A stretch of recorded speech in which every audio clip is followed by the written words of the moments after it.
G'day guys, Clayton here. Just wanted to show you the rear LED fog light I've purchased from led86.com.au. This is on a 2015 Subaru STI, the Australian model.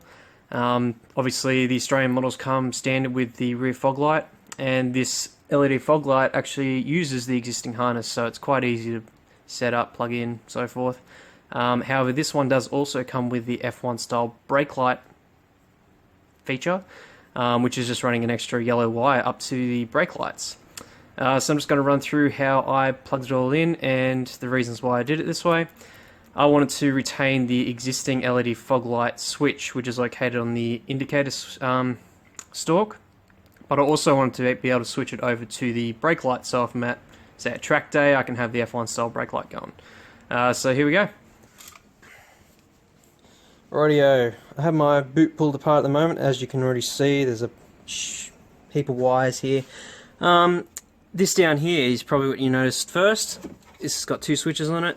Now the reason I have the two switches is so I can switch between the switch inside the cabin, which turns the rear fog light on, but I can also switch it over to the brake lights and be able to use it as a fourth brake light / F1 style brake light.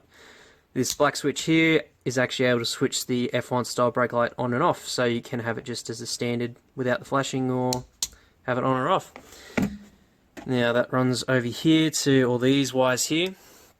Where that yellow wire is coming out there, that's actually the standard grommet that the rear fog light uses initially, and what I was able to do was tap onto the positive and negative there, and hook it into the switch there, and go back from the switch to these two wires here, going onto that there. That goes to the front of the car to where the switch is in the cabin. So what I did there was cut that in half, ran the power wires into the box, and they go back out of the box into there. Now, to get the brake lights to work, you have to actually tap onto the existing brake, rear brake harness. I followed the SubiSpeed video on how to tap into the correct wires here, but there was one extra wire that I did tap into. You can see there that is taped up. That is not required for my setup. It might be for yours, I'm not entirely sure yet. But all I needed to tap into was the brown wire and the neutral wire there, the black wire. You mightn't even need to do that. You might just be able to tap into the brown wire. I don't know. It was a lot of fun doing this.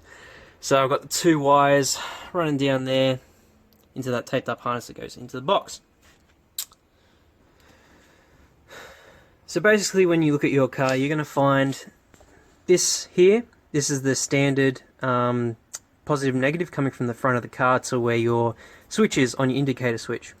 Now these two wires and those two wires are always connected together, so what I had to do is actually chop them in half, put connectors on them, and then run them down to my switch box there.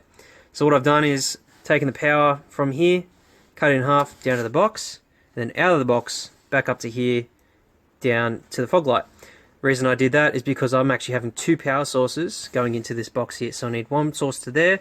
The other source comes from up here where your brake light is. Okay, so the other thing you'll need to do is, you see that yellow wire there, that won't come standard on your car because it actually comes with the rear fog light.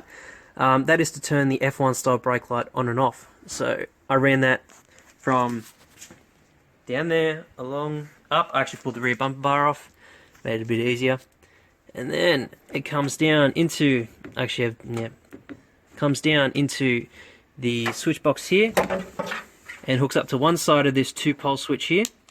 So there's actually just, it's not 2-pole, but just has two connectors on it to attach to. So pretty much this switch just joins the two wires together and disconnects the two wires.